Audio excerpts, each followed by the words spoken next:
If you've found over the last 6 to 9 months that LinkedIn has got more difficult, you are not alone. It's got noisier. That doesn't mean LinkedIn's dead, but it does mean it's harder to win clients. I can remember like 4 or 5 years ago, I could go on there, send 100 messages and get 15 to 20 people respond. Those days are over, and so now we have to be way more strategic to actually get a result.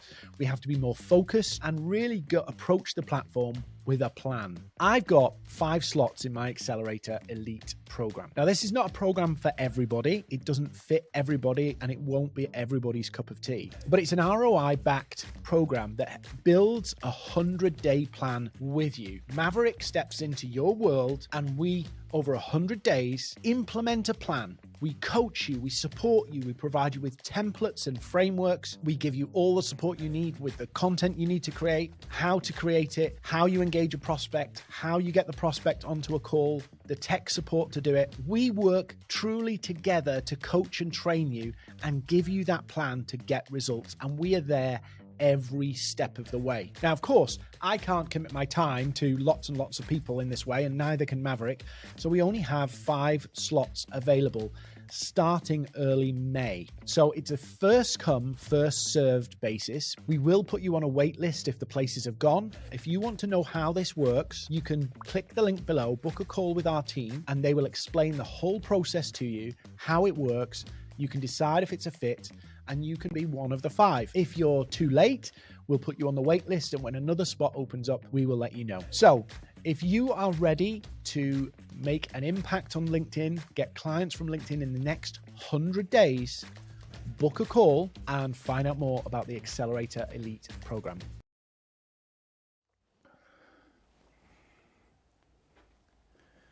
Good afternoon.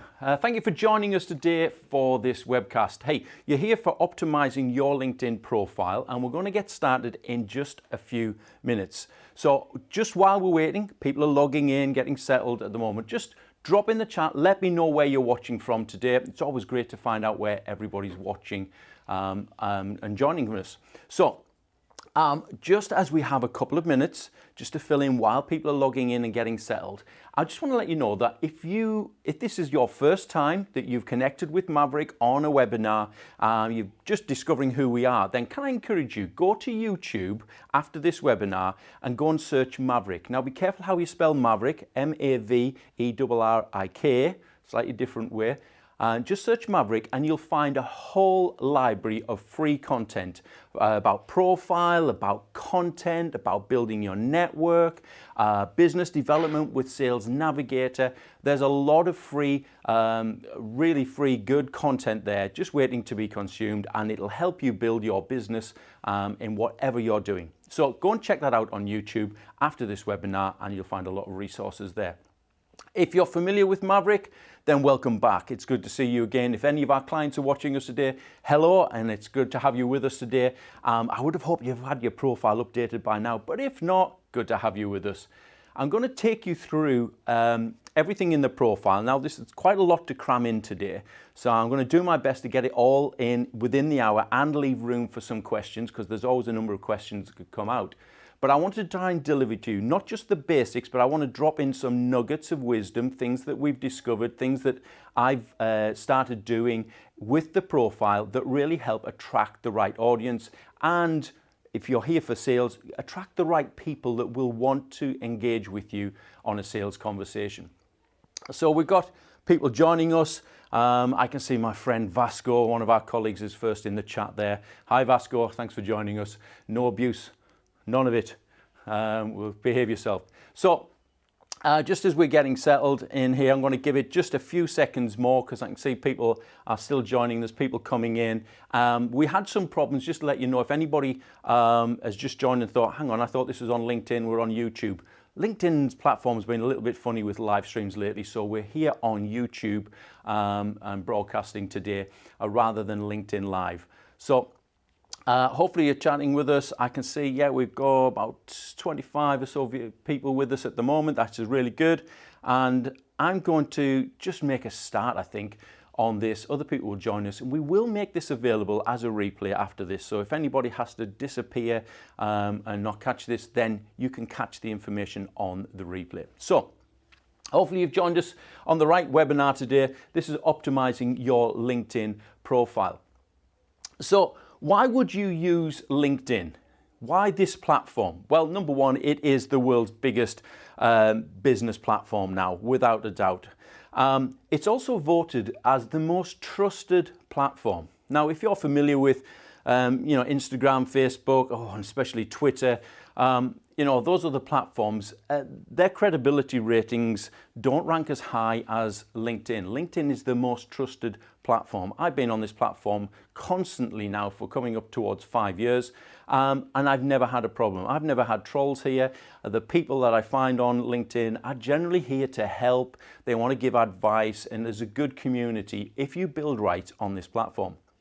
Now, last year alone, 80 million new users joined LinkedIn. So the platform is growing and growing and growing. In fact, at the moment, we're over 900 million global users, and LinkedIn are stating that it will hit the 1 billion mark by the end of the summer this year, which will be a great landmark for LinkedIn. Now, as a platform, of course, it started out as a recruitment platform. Microsoft then take it over, and it's then since been morphed into a sales and networking where people are the leading voices, industry experts can be. It's a fantastic platform, but how you use it makes all the difference to the results that you can get from this platform. So back to our topic. Why do you need a good LinkedIn profile? Well, let me give you this stat. 62% of people told us that LinkedIn users will view your profile before engaging. 62%. So those people that you've engaged with, you might have liked and commented on their posts. The people you sent connection requests to, people who've seen you you've been presented by LinkedIn to them as a possible connection. Those people, 62% of them, are going to come and check out your profile. So you want to make sure you've got a good profile, or else you'll be turning them away. So what does a good profile do, and why is it important that we optimize that profile? Well, you could just read that side alone and it will convince you that you need to do something with your profile. Simply put, a poor profile, missing different elements like a header image or a photograph or job titles, anything like that, will put people off and it will limit your profile views. It will hinder your search appearances. Bits of information that should be in your profile, if they're missing, they're not keywords for searching, and therefore people will not find you.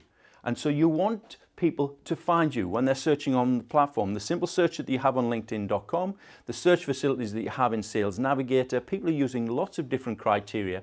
You want to make sure that is in your profile if you want to be found by the right audience. It'll stagnate your connections. A bad profile will not help you increase your connections because people will be turned away.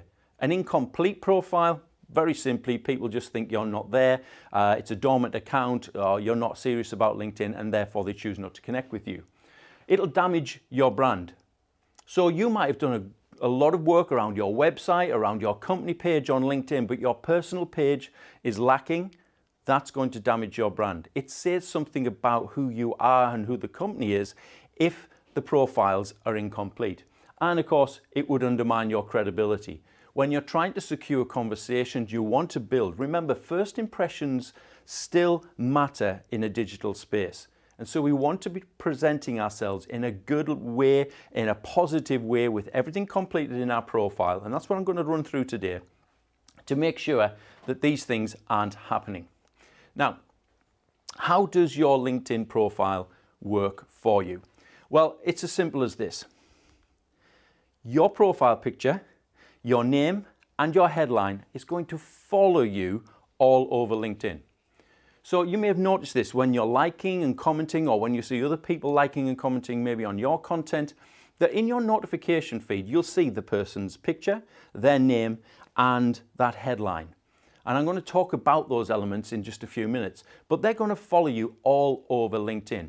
In fact, your LinkedIn profile is going to sit right at the center of everything that you do on LinkedIn. We've got a term here at Maverrik. We call it the profile loop. And what that is As I do my outbound activity, my liking and commenting, my sending connection requests, my sending of a message, what happens is the recipients of those will take notice of who I am, and what will they do? They'll come and check me out. And that is them clicking on my profile picture and landing on my profile page. And so when they're there, I want to make sure everything's in good order, everything's right, and I'm delivering the right message, because as they interact with me and I notice they're now interacting with me, I'm then going to go back to them. And so we create this loop that's going round. But that whole loop breaks down if your profile is not set up correctly and actually puts people off rather than attracts them in. So I always use this phrase. Think of your LinkedIn profile as if it was your personal website.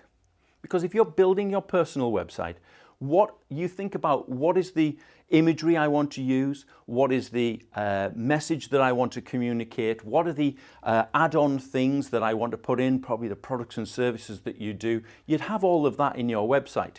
Now, this is like a one-page website. It creates a story of who you are and can also speak about your company, all from your personal page. So you want to make sure you're putting all of the right information. You're going to hear me say this time and time again. Get the right things in the right places and your profile starts to work for you, not against you on LinkedIn. So what makes a good profile? Right, I'm going to start with a few slides and then I'm going to go into actually live LinkedIn and I'll actually walk you through. And so please, if you have any questions as we go, drop them in the chat. The chat is just here on my left. And so I'm going to keep an eye on that and I'll be happy to answer your questions as we go. So the first thing that you need to decide about your profile, if you're going to be serious on LinkedIn, is which type of profile do I want? When you signed up, you will have got the default mode, all the current things that you normally see, all the standard things that you would see. But there's actually a second type of mode. Now at the moment, if I remember correctly, I think it's about 28 million people have turned on creator mode right now. And so there's great opportunities. What is creator mode? Well, creator mode was introduced by LinkedIn back in, just checking my dates, 2021. And the idea behind it is they're going to give you some advantages. They're going to give you some tools to help you create content for the platform. Why are they doing that? Well, simply put, LinkedIn has a problem. LinkedIn is a rare social media platform that's known as content starved. Of all of the people, 900 million people that are now on the platform, only just over 1.5% globally add any content to the platform in a 30-day period. So LinkedIn has to find content from somewhere. It needs to put fresh content in your feed every single day. And that's where creator mode comes in. They say, look, turn on creator mode and we'll give you some benefits. Now, what are those benefits? Well, the first thing is that you'll get access to LinkedIn Live. That if you're brave enough to get in front of the camera like this, you could broadcast to your network and anybody else who wants to join that. Access to newsletters. LinkedIn newsletters are fantastic tools for giving you a voice to a very targeted market. Because the only people that will subscribe to your newsletter are the people who are interested in the topics you talk about. So as long as your newsletter has a good, solid focus and isn't just wide and trying to appeal to everybody, but actually has a focus, people will subscribe to that. I started one probably about 18 months ago. It's got 9,500 subscribers. When I publish an article in there, around about 50% of the subscriber base engages with the article each time. So it's a fantastic way of speaking to a really targeted, focused audience. Then you get access to a wider audience. What does that mean? When you post on LinkedIn, the algorithm does a whole indexing thing. And if it sees that you're under the creator mode is turned on your profile, it actually will give you an extra boost over the standard people here on the default mode. So it's wanting to put your content out. It recognizes that you turn on creator mode with the intention of creating more content for the platform, and therefore its way of saying thank you is we'll push it out. The difference that I've seen in tests, if your network's under 1,000, it's the difference between 100 to about 300 extra impressions on your content in the week. If you're up in the 10, 15,000s and above, it's the difference between 1,000 to 3,000 extra impressions on your content. So it's well worth turning it on just to get a wider reach for your content on the platform. You could also be featured as a suggested creator. You might have seen this flash up. LinkedIn will do this from time to time and put people up and say, hey, you might like to follow this person. They talk about X, Y, and Z. And that all comes from the hashtags that you put into the creator mode. And I'll show you how this is all set up. And there's a whole bunch of new features yet to come. I actually need to update that because there's still some features they promised at the end of 2022 that they still haven't delivered. One of them is in-app video editing, which is yet to come.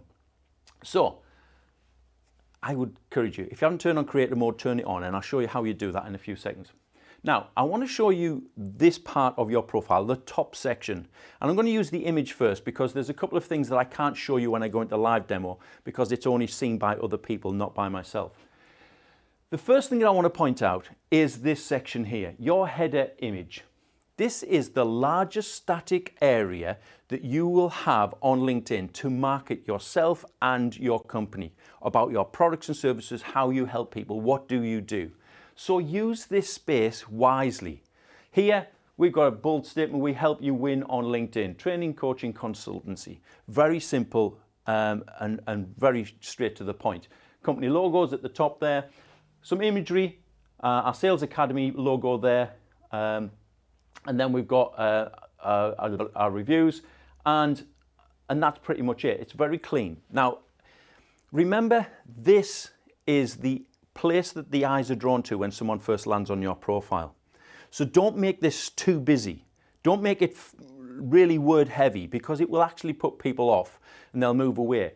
But the eye is always drawn. When you load up somebody's profile, your eyes naturally go to the biggest area. But if there's nothing there, if it's just the blue background that LinkedIn gives you when you first sign up, you're already defeating yourself. Because one is the standard blue background you get with LinkedIn is communicating that you haven't finished your profile. This may be just a dormant account, you're not serious about LinkedIn, and people will probably choose not to connect with you. So let's get something in there. The minimum, get your company logo in there, maybe a splash of color in the background that's one of your branded colors, and a simple statement. What is the statement that you want people to remember when they leave your page, even if they only stayed there for a few seconds?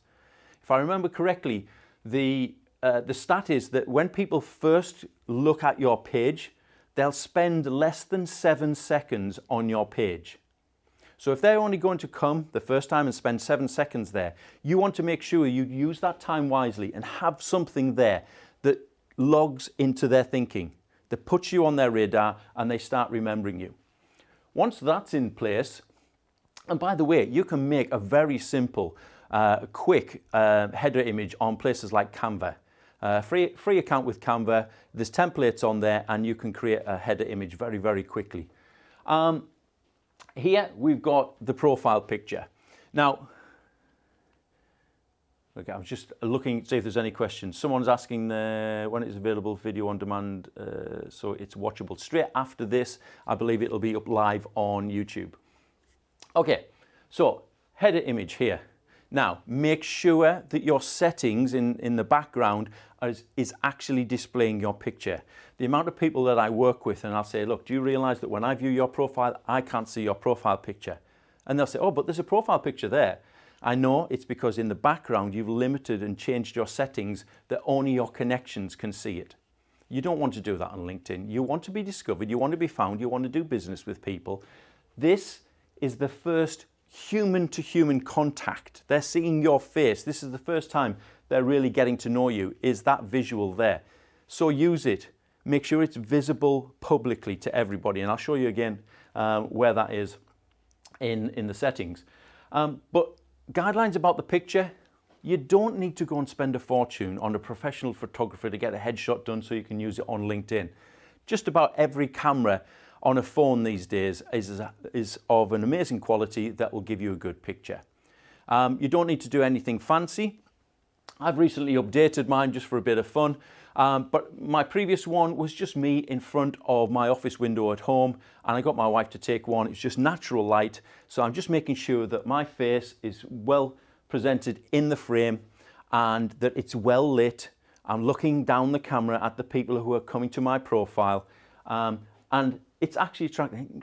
have a smile on your face. I see some people who have a profile picture that look like they're some sort of axe murderer. They look angry and as if they want to attack you. And I'm thinking, why would you have a picture like that? Look, be warm and friendly. People are going to connect with you, or you want them to connect with you. So make yourself approachable. And remember, first impressions do matter in digital spaces. So header image, profile picture. Then we've got the name field. Now, you're probably thinking, why is he bothering to mention the name field? I just put my name in, don't I? Well, yes and no. Now, I'm a good example of this because my full birth name is 𝗕𝗵𝗺𝗺. You know, the name that only your mother uses on a Sunday when you're in trouble. But everybody knows me as Terry. Everywhere I go, here at work, anywhere I go, I'll introduce myself as Terry. I don't know why my mother gave me the name Terence. No one ever uses it. So if I came to LinkedIn, and rightly so, registered myself as my full birth name, which is 𝗕𝗵𝗺𝗺, and that's what was in there. But everywhere I went, I introduced myself as Terry, Terry, Terry, Terry, Terry. That's what people will search on LinkedIn. They'll come, go into the search bar at the top of the screen, put in Terry Heath. Will they find me? Not very easily, because that's not how I'm recorded on LinkedIn. So simply put, if you're a Christopher and everybody knows you as Chris, it's Chris and surname. If you're an Elizabeth and everyone knows you as Liz, it's Liz and surname. It's as simple as that. Put the name in as people know you. Make it as easy as possible for people to find you on LinkedIn, just with a simple name search. Now, don't complicate the name search by putting the letters of your qualifications behind there. That's very key, because you're just complicating what should be just name and search and find. Now you're adding extra characters. And my pet hate, don't go putting emojis in there. Not unless you're a children's entertainer or a comedian. Don't bother with emojis. Emojis are non-searchable characters. You have just made it really hard for someone to simply search your name and find you on the platform. And that's why you're here, to be found, to engage with, to have conversations. So let's start right at the beginning and make it easy for people to find you. What's your take? What's that? Scott's asking, what is your take on glasses versus no glasses in a profile picture? I've got my glasses on. As long as the picture is taken and I've not got a light glare coming off my glasses, absolutely fine. If you wear glasses most of the time, I sometimes take them off when I'm working close on a computer. But if I'm introducing myself and I come glasses, most people know me wearing glasses. So that's how I present myself on LinkedIn. Now, once we've got header image, we've got our profile picture and our name. We're then looking at this area here, which is the headline. Now, a lot of people get this wrong on LinkedIn because profile picture, name, and headline are going to follow you all over LinkedIn. You want to make sure that you use this space wisely. If it's going to appear time and time again in people's notification feeds when you're liking, commenting, sending connection requests, endorsing people, any activity like that, what's the line that should be in there that they see over and over and over again that educates them how you could help them, what it is that you do? It's a very simple one line or maybe a couple of bullet points in here that tells people. My example at the moment is LinkedIn and Sales Navigator Coach, integrating LinkedIn into your sales and marketing process for bigger wins. So I'm telling people very quickly, this is how I can help them. This is the areas that I work in. So have that there. Don't just leave it as job title and company, as most people do. That's fine, and that can be there. Obviously, if you have a very long job title, you might want to shorten it. I'm Chief Operating Officer, so I'm just the 𝗕 at Maverrik, which is very convenient, and then the rest is filled with a line there. So use the spaces wisely. It's going to travel all over LinkedIn, so let's communicate. It's almost basic advertising. It's repeat, repeat, repeat. Repeated sentences become memorable. Repeated statements become memorable. So have something in there that communicates who you are. Now, there's 3 other areas that I want to point out here before we jump into the live. And one of them is right at the bottom here. There is a link. When you turn on the creator mode, you get the opportunity to put in a URL link that sends people somewhere. So I've got one here that says get the content lab for LinkedIn, which is an online resource.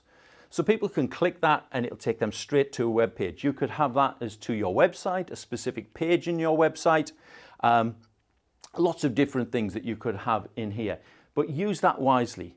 I probably get 5 to 6 click-throughs a week on that alone, just by having that there.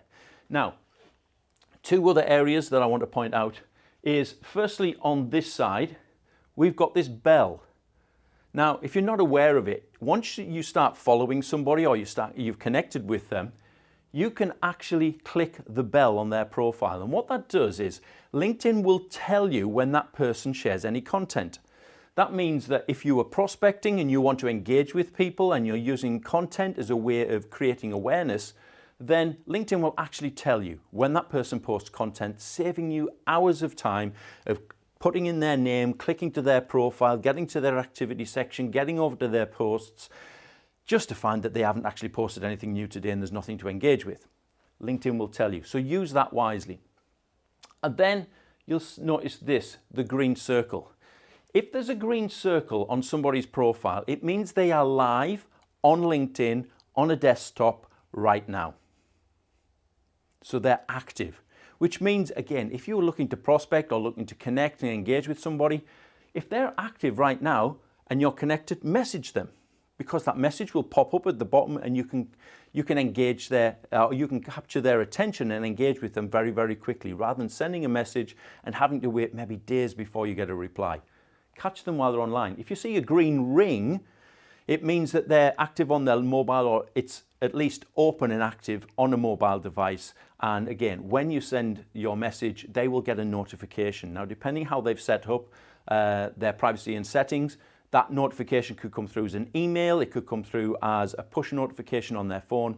And again, it's a great way of capturing somebody's attention when you know that they're there on the platform at that time. So use them to your advantage, these two. Right, let me have a look. We're going next. Go in the About section. I'm going to switch to Live LinkedIn, and I'm going to go to my profile, just while it's navigating there. All right, so once we're in there, I just want to come down. So as I mentioned, we've got there is the link that will take you through. To update that link, if you've turned on creator mode, you simply click the little pencil mark and scroll down. Now, while you're in here, you can update any of your basic information. You can put in your pronouns. If that's your preference to put in your pronouns on the platform, you can do that. You can put in the standardized ones, or you can put in the custom ones.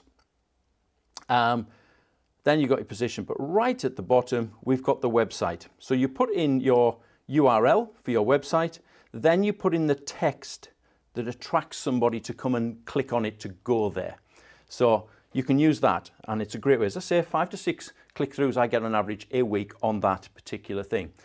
So what we got here, is creator mode available for company accounts? No, it's only on personal accounts, unfortunately. You will find with company accounts, to actually accelerate or push your content, you need to pay. LinkedIn does not actively promote company content because they're looking for you to pay to do that. That's part of their financial model. Okay, thank you very much, Scott, for your comment. So coming down, I also mentioned, I just want to go into here, into the edit the public, because there's the opportunity. I'm not sure if people are aware of this one. You can customize the URL that you have on LinkedIn. So if you wanted to put it out there and just drop it into an email, hey, click my thing, and you drop it in, you suddenly, oh, it's a mix of letters and numbers. It doesn't look very nice. You can actually copy yours. So I've got, somebody else had already snapped up T Heath. So I've just gone for Mr. T Heath. As simple as that, that's my LinkedIn URL. So that's one of the areas that you can update very, very quickly and makes it life a lot more convenient. There's a lot of other things that you can do down here. One of the things that I mentioned was about your name, your connections, regions, the basics, your profile picture there being public. Very important, get that image public and make sure that people can find you very, very easily. Now let me just go back out of this. Right, so I'm going to move down the profile a little bit, and I want to go into the resources section. Now, I mentioned creator mode, and here it is. So when you switch and you turn it on, you'll be presented with this screen, and it'll ask you to put in 5 hashtags. These hashtags are the topics that you talk about. And these will appear at the top of your profile. Anybody who's looking at your account, researching who you are, looking to maybe connect, they will see through these hashtags, what is it that you focus on? What is it that you talk about? Where do you want to spend your time? And it helps them make a decision. Do they want to follow you because that's the topics they're also interested in, or they're the topics that they're looking to get help with? And that will help them. Then it gives you the list of things underneath that will come with it. As I mentioned, LinkedIn Live, audio events I didn't mention, newsletters, and the follow link that appears at the top of your profile. It takes barely 2 minutes to set that up, but well worth doing, even if it's just for the extra content reach that you can get on the platform. Now, underneath that, I'm going to come back to the featured section because I want to come down to your about section first. Now, there's been a slight change very recently on the about section, but I just want to put mine on screen here. Your about section, it's important that you have this filled in, and it's important that you have things like keywords. If from a sales perspective, if you're wanting to connect with a certain audience in a certain industry, what are the buzzwords, the keywords, the phrases used in that industry that need to be in your profile? Because this is a searchable area of your profile. But also you want to give enough information that fills out the gaps of who you are, starts to give some background, starts to tell the story. I've seen some people who write this really, really well. It's almost storyline. They're giving you a rundown of their work history and what they've done, achievements in a story. I prefer to go for something far more simple.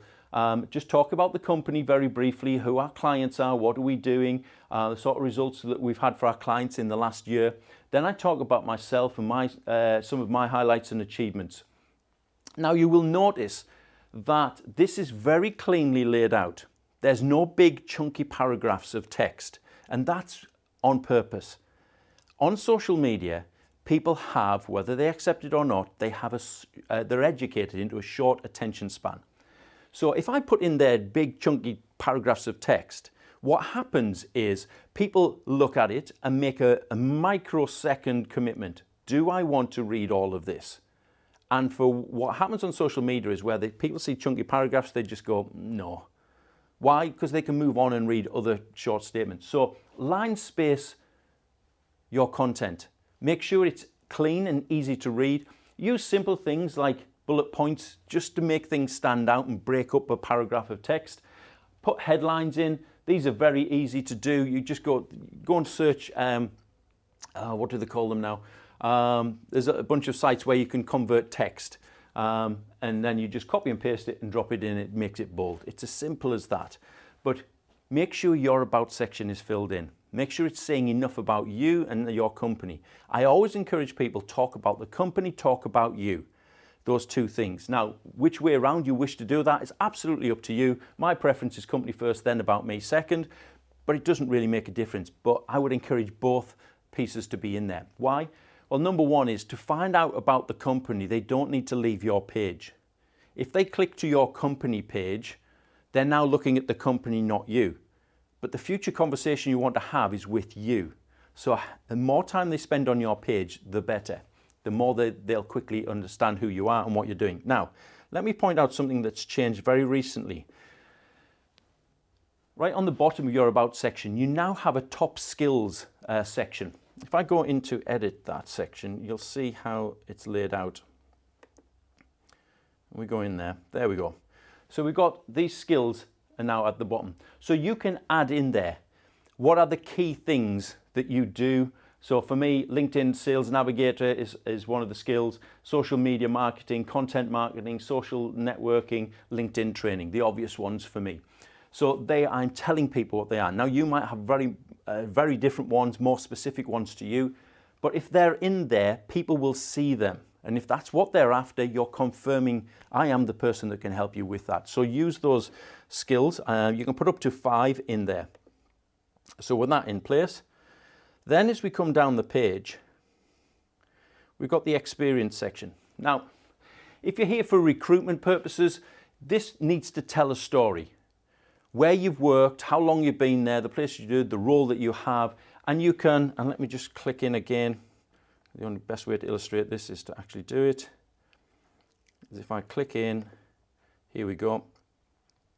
You get your job title, employment type, all of that, start dates and everything. You can put in a description of your role, what you were doing, and really fill it out.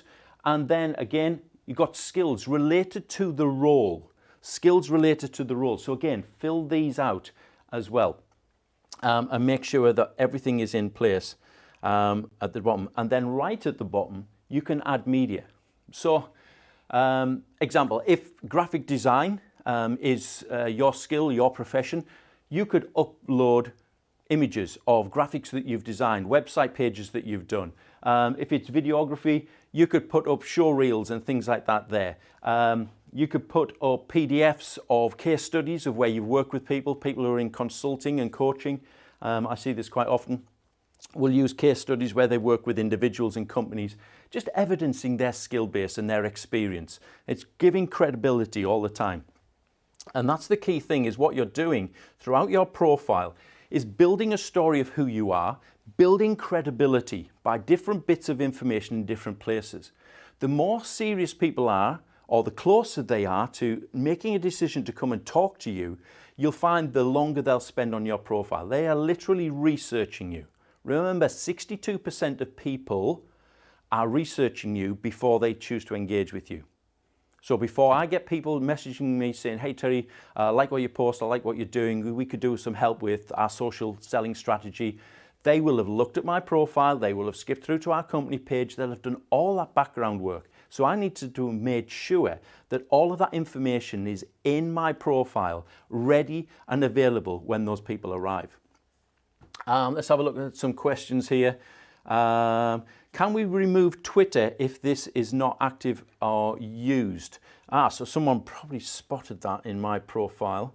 You can. Let me go back. I actually have my Twitter account attached, but you can remove Twitter. Again, right, let me remember where it is. I think it's in this section. It's one of those sections I added a long time ago. Where is it? Dum, dum, dum, dum, dum. No, it's not in this section. It's probably in my public. Let me have a little look. Where is it? Sometimes you'll find this on LinkedIn. You have to dig a little bit to find the fields that you're after changing and modifying. This has brought me back round. Okay.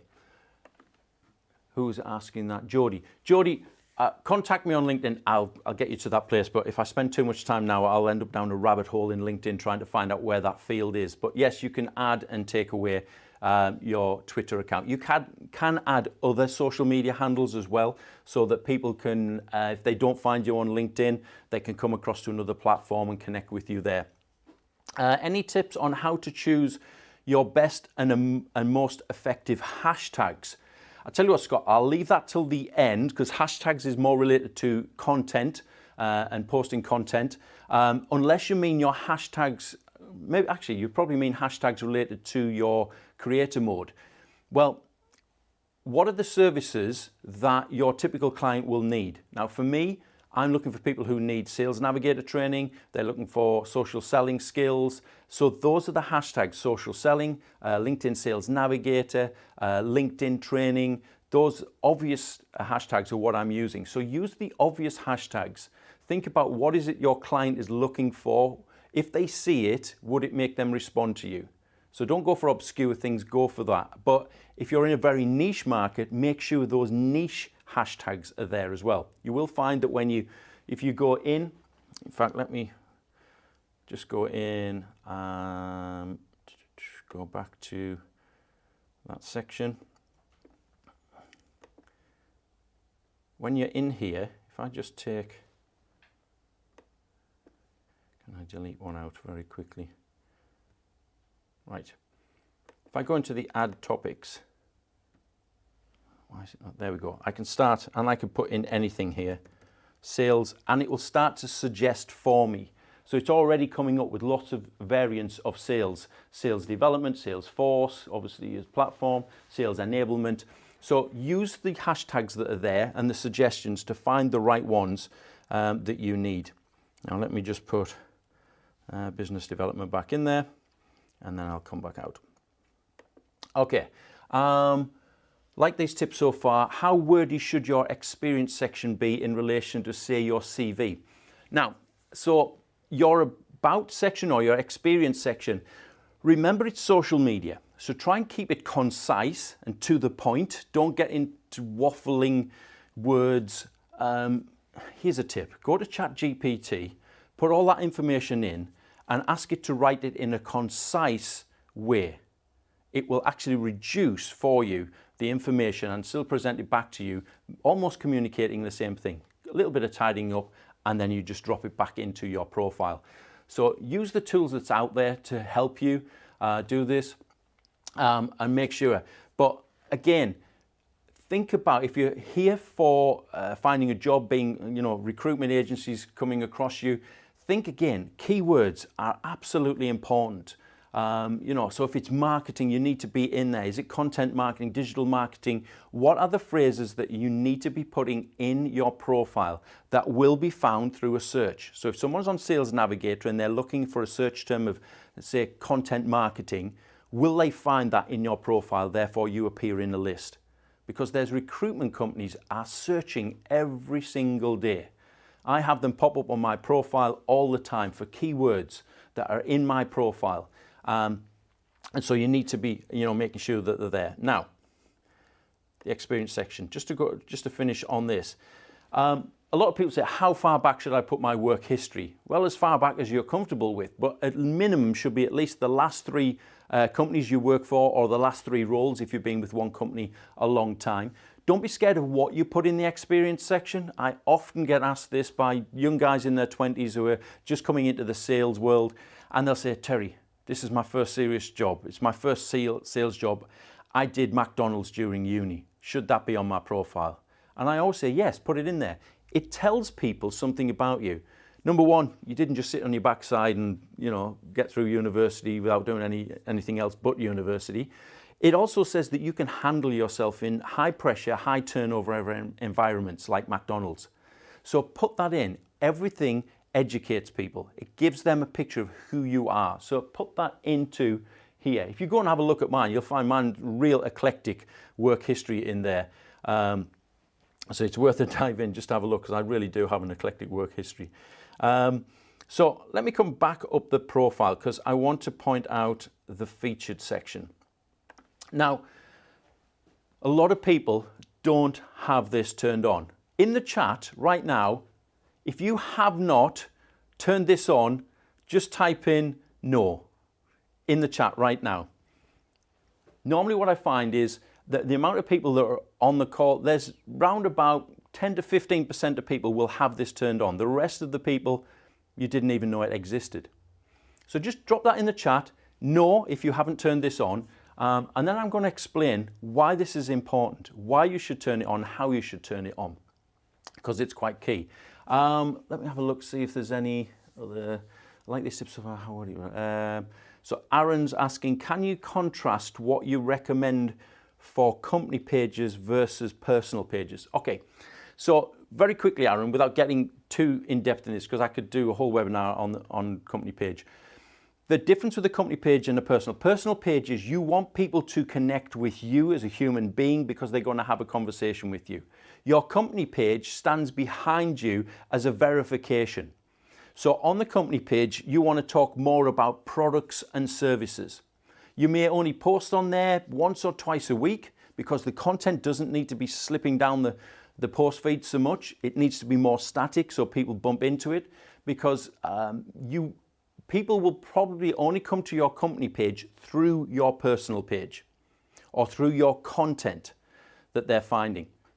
It's a way of researching. So if you're a solo entrepreneur, self-employed, then you need that sitting behind you. Because it just gives a bigger picture of who you are and what you do. And even if you're in a large company, I know I've had this said a number of times over the years, which is, I thought it was just you at Maverrik until I went to the company page. Then I realized there's a whole team of 50 of you. And that's what the company page is doing. It starts to paint the bigger picture of who you are and what you're doing. So company pages could hold information in the article section maybe, or long form posts of case studies that you've worked with people, the outcomes. You could put more detail in there. We do quite a lot of product promotional stuff on our company page as well. Not at the moment. Okay, so just to move on, right, so featured section. Number one, if you haven't turned it on, all you need to go to is the add profile section here. Click on, and then come down to recommended. And then mine's grayed out at the moment. Just click on add featured, and then what will happen is a white box will appear in your profile. Now, nobody else will see this until you put some content in there. Putting content in here is very, very simple. So if I just click on the add button, I can put all this different content in. Now, let me explain, why are we going to put content in here? Think of your featured section like the shop window. From your profile, people can see the products and services. They can see testimonials, they can see examples of your work. All of those sort of things could be in here. It's unlimited how many things you put in your featured section, but I normally recommend up to around about 7 maximum, just because people tend not to keep scrolling down. And what you will find is the featured section, the first 3 prioritized in your featured section are the first 3 shown in your profile before people have to start clicking the arrow to find more. So adding content in, you've got 5 options. At the top, you could add a post. So you might have seen this on some people's profiles that they add posts in. Now, what I don't recommend is always adding posts in there. You've already got a post feed. You don't need to be putting posts up here. The only posts I would put up here, and I think I have one in my featured section, are posts that talk about what you do and that created a lot of conversation on the platform. So I put that content up because I want people to keep seeing that post. So it's part of my featured section. And so it becomes a piece of content that people can connect with, learn a lot from, see other people's content, and it talks about me. It's building story all the time. You can add your newsletter. Again, if you put creator mode on and you have a newsletter, you can add your newsletter. This is actually my newsletter here. Plug, come and subscribe. I talk about, it's called the Practical Guide to LinkedIn. I just talk about LinkedIn, all different facets of LinkedIn, content, networking, prospecting, all sorts of different things. So come and connect with me on there. But that's an example. That newsletter sitting there means that people can come, they see it, they just have to click that button to subscribe. And it's as simple as that. You can add an article. So an article outside of a newsletter is a long form piece of content. The opportunity to speak more in depth about what you do in your expertise or on particular subjects. That you can't do that in a general post because people won't stay and read a general post or read the amount of content you would normally put in an article. But you can put articles here in the featured section and they will sit there and people can come back and people can read them. The people who are researching who you are, whether it's for recruitment, whether they're interested in engaging your products and services, if you've got something in here that they can engage with, it might be just a 5-minute read, but it tells people more about who you are and what you do. You get the opportunity to speak in more detail about your expertise and your experience. And again, it's about building the picture of who you are, building that credibility piece. You've got add a link. Now, if it's got a URL, effectively you can add it in here. Let me just click in just for illustration. I can add the URL in there and it'll point it. It'll use the image from that source and that's what will show up on the front. So this one here, Velocity, is one of those. This is our corporate coaching program called Velocity. And so it's just pulling that image from our website. This one is a link to a digital product, the LinkedIn training workshops. Sorry, that's the information page about the LinkedIn workshops. And again, it's pulling the image from the website. So if I want people to find, most of my audience are looking for LinkedIn training, or if it's the corporate side, they're looking for the coaching programs, I'm prioritizing one click, they're straight to the page. There's no navigating to our website, hitting the options, looking for the right things and find, no, one click takes them straight there. If I click through, you'll see there's many other options, accelerator, and then I can click there, and then it will present the library of content that is in my featured section. So various bits in there. So it's a great way of just promoting, creating a shop window for who you are. Now, some examples of how I've seen the featured section work. I worked with some graduating art students last year from the local university, and they are using it almost as their gallery. So they're profiling their work, the type of artwork that they do, the graphic design, fine art stuff that they're doing. I worked with a fine tubes company. They did tubes generally. So they do everything from a nuclear power station tube right down to fine medical tubes. So they were putting up specification sheets for the different categories of tubes. So if that's what you're interested in, that's why you're engaging with that person. They're presenting the information for you there and then. You can see the tolerances and all of the specifications about that. I've seen some companies that each one of these would be a different case study. Different people they've worked with in different industries, what problems were there, how they approached the problems, and the sort of outcomes they were able to achieve for that person. So you can use this. So there's lots of different ways you can use this, but use it. Make it your shop window and make it easy for people to find the information and access it. Got another question here. Got curious to see if there are going to be any data insights from different hashtags like other social platforms. I'm not going to go into data insights on hashtags today, Scott. That would be a much longer session. Can people see my company page from my personal page? Yes. The answer to that is, going back to the experience section, if you've set up your experience correctly, you will have connected to your company page. So most people on LinkedIn will go down to your experience section, your role, the company, and will click that icon to get to the company page. The other option you've got, if you have creator mode on, of course, is that field there. Is that you could make that click through straight to your website. So you could have something, a statement that just says, find out more about what we do, or find out who we are, or discover more about our products and services.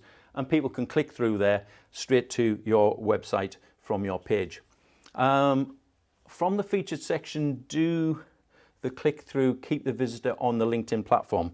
Well, I'll demonstrate that for you very quickly. Let's go to that and let me go. There we go. So it will show you that, and then it will give me the option to view it. Now it takes me to the company page, but it opens up in another window. So it'll take me into the Maverrik page for Velocity, but I still have the page that I was on there. So that's simply how it works. So you're just giving people the opportunity to find out more about you. If you're here for recruitment reasons, then your full written CV could be here, because we didn't get as far as the media one. Let me just put that up.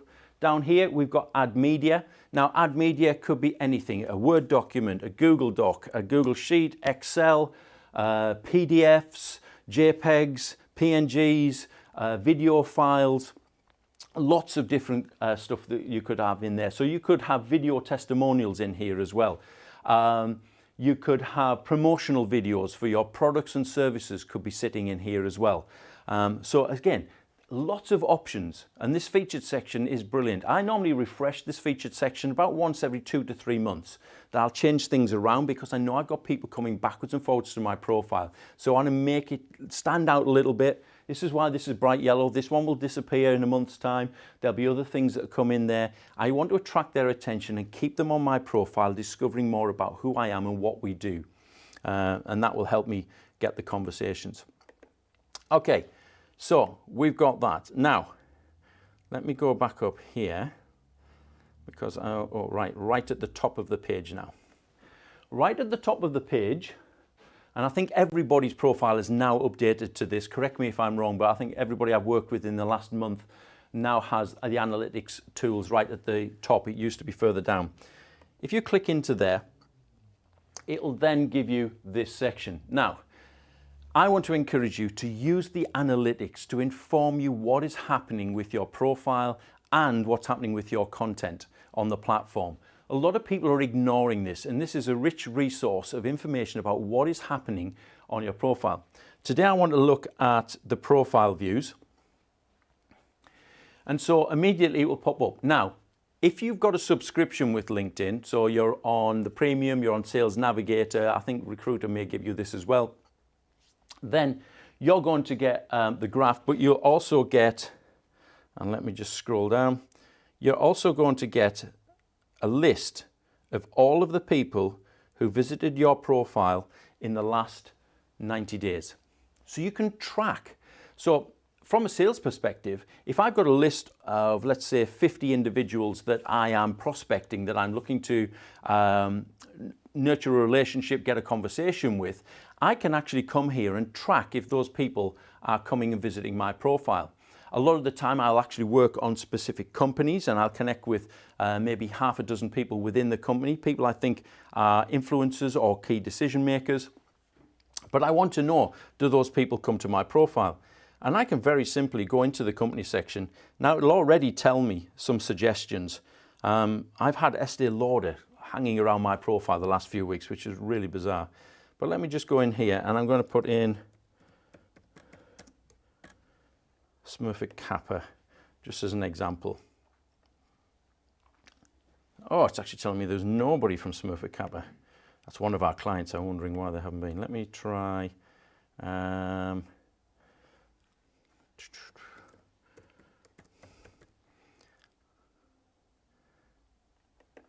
Oops. Let's try that one. These people have been. Where are they? 𝗪𝗹𝗺. There we go. So there's an example. So it's telling me back in February, we were working with 𝗪𝗹𝗺 at the time, so these people were visiting my profile. So if I've got specific company names, people that I'm prospecting, going after, or am I trying to capture the attention of the recruitment people, the people who handle recruitment, the HR department within a particular company, or the senior managers, whoever you would hope to work for and report to, are you capturing their attention? Go and have a look. If you've got this facility, go and use it. You can check, let me just reset that. You can check industries. People from the IT is normally a common one for us. I've got 103 people who visited my profile. This is the frequency of them coming in. But here's the great thing. It's nice to know which industries they're coming from, but if I scroll down, it actually tells me who they are in here. So I can already see here, 𝗕𝗏, one of our ex-clients, but I've got 3 other people here who are second-degree contacts. So I'm not connected to them, and potentially these people could be future clients. They're already coming and finding my profile. I'm not actively looking at them at the moment, so I'd be interested to go back and have a look at how frequently they have been coming to my profile. Is it just once, or have they been back 2 or 3 times? If they've been back 2 or 3 times, I should probably be paying attention to who these people are, because there's something in my profile that's caught their attention and keeps bringing them back. There is interest, and therefore it would be worth me engaging with these people. So use the analytics that's available to you. You've also got, well, I can click back to where we were. You've also got on the other side search appearances. So this is people searching on LinkedIn.com or using Sales Navigator or Recruiter, and they're looking for various things. Now, LinkedIn will actually tell you what the keywords were that were used in those searches that found you. So I've got Navigator, so obviously that's the term Sales Navigator, Director of Operations, which is my role, Marketing Assistant, Chief Operating Officer, and Managing Director. Them terms are all in my profile. So I have been found for those. But who's doing the searches, or who are the top companies doing those searches? And LinkedIn is actually telling me that obviously we as a company are doing searches all the time, but I've got somebody called Smith College that I'm not aware of. I've got Bell, I've got LinkedIn. I know why they're searching us at the moment, and Adobe. Now Adobe are one of our prospect companies. So it's good for me to know that they are looking back. They're finding me now in their searches as well. So good level of names in there. And if I go down even further, it'll tell me the job titles of the people. So I've got salespeople, founders, executive directors, business strategists, marketing specialists. So the information that I see here in who's finding me through searches and the information of who's viewing my profile is important. And what I do, if I go back into the profile views, I'll show you two things that I do on a regular basis. And so every day I have the habit of coming into this section and I will scroll back 24 hours to see who's been to my profile. What I'm looking at are familiar faces. If I do this daily, I recognize certain faces and I'm like, oh, you've been before, you were here a day ago, 2 days ago. And so now I'm starting to pick up on, I've got some regular visitors. So, okay, it's time to look at them. Who are they? What are they interested in? Let's see if we can engage in conversation. But I'm also looking at their job titles and who these people are and the industries that they're coming from. Because I know my ICP, my ideal client profile. I know the industries, I know the level within those industries and the types of companies that I want to work with. What I want to know is, am I attracting those people to my profile? If I came here and for an extreme example, my profile was full of car mechanics and window cleaners, I'm in trouble. That's not my audience. I expect to see founders, directors, partners in businesses, people who are heading up sales teams, marketing teams coming, and predominantly from the medium to larger companies. That's what I get a lot of. I will get a lot of other people that come from, we do a lot of webinars, but predominantly that's what I want to see. So use the analytics to your advantage. Let it inform you how your profile is working. And you know, don't be discouraged just because I've got 1,300 profile views. There may be people on the call that are getting more than me. You might be getting less. Here's a benchmark. Around about 600 to 700 is a healthy number for an average user on LinkedIn. I'm a heavy user of this platform. I spend hours a day on here, so of course I attract a lot more people. But 600 to 700 over a 90-day period is a healthy number. So if you're below that, you can increase that very quickly. Update your profile and be posting content at least 3 times a week, and you will see that number rise. So now you're creating what I call that content loop. You're putting content out, outreach, and now it's inbound coming back. As they come in, take notice who they are and then reach back out. And you create the loop and your profile starts working for you and informing people who you are, what you do, and delivering information that helps them make decisions of whether they want to engage with you or not. So we're almost on the hour. So if there's any last questions, I'm going to deal with them now. There's one there, should I add my general CV in the featured section? Martin, I would, if you're looking to be recruited and using LinkedIn for that purpose, then definitely get it into your featured section. You could also, if you put on creator mode, the link at the top, you could actually use that and link, just host your CV somewhere that you can link to, and then people can click through and find it. So anybody who's looking at your profile and they're finding the right things, they're discovering lists, they'll do some research who they are.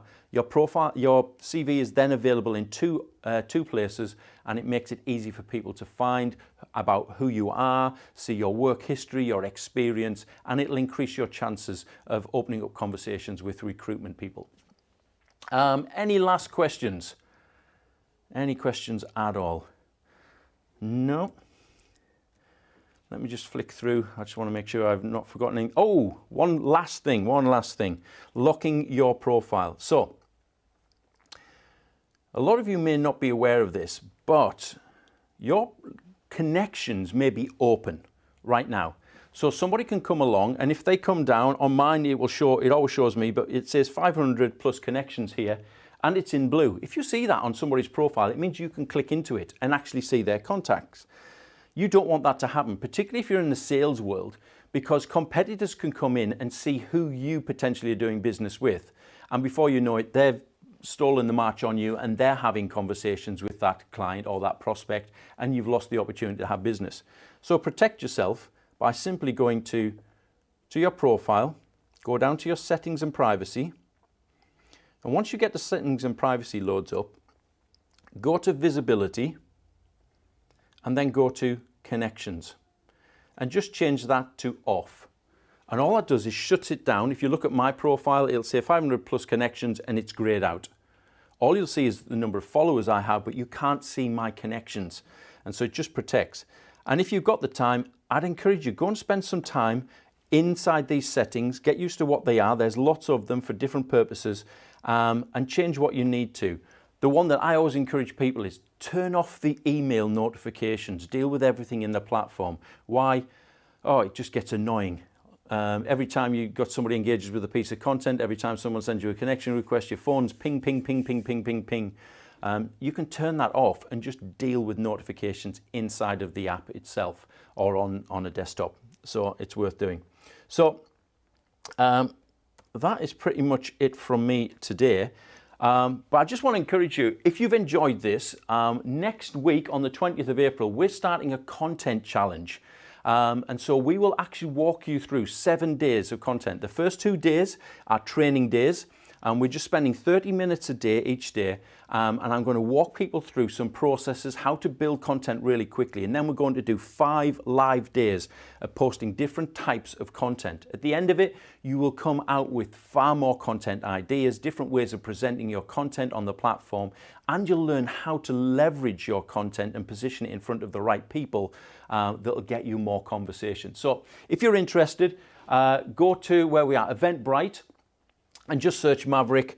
You should find us, but we'll also include a link in the follow-up email that comes after this, and we'll share with you the replay link and the slides to this, and as well as a link to this event if you're interested. Be great to see you on that event with me next week, because you'll all have great profiles, and now we can use content to drive people to that profile. So thank you very much. Let me have a last glance here. Great review of profiles on LinkedIn. Thanks. Safe to assume David Beckham looks at your profile quite often, both of you being national treasures. Thanks, Scott. Okay, thank you very much, everybody, for joining us today. And again, catch the replay if you need it. And I hope to see you on another webinar in the future. Thank you.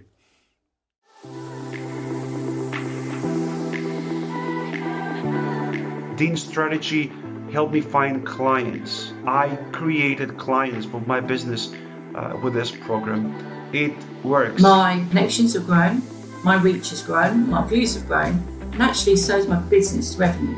Over that 3-month period, I have actually signed up 3 new clients at a cost of £50,000. That's over just the 3-month period. So it's worth it. Every single time there's a session, I just feel like it's just a golden moment. Every single session brings me something really new and really valuable, and I've started to attract high value client sales, which is wonderful, and it's really given our business a boost. 𝗕ancecie𝗸 and the Maverrik team, what can I say? Apart from absolutely awesome. The results have been amazing. We have had loads of incoming leads coming into our lead funnels and workflow processes on our website. And we've also built a really successful community around the content that we produce and push out into our LinkedIn channels. My team has also learned a lot from working with the team at Maverrik, and they've also helped us really create fantastic events on LinkedIn. I'm much more confident, and all of that, without a shadow of doubt, is down to the work and the training and support I've had from Dean and the rest of his team as part of the Accelerator course. In terms of the training, Maverrik have been absolutely fantastic. They've been so supportive. They've talked me through all the stages of what you have to do, why you have to do it, the benefits of doing it the way they tell us to do it. And I've gone from being with no social media to being actually addicted, because I can see what this can do for lead generation, generating new business. It's just been incredible, and Maverrik have been superb throughout the whole process. The guys at Maverrik, they've been great. Dean and his team, very knowledgeable, wealth of experience, and we've had quite a few one-to-ones now that really taught us the depths, the nooks and crannies of LinkedIn, which none of us would have known before, and I think we can continue to use that going forward. And it's been great so far, and I hope to continue to use it as well.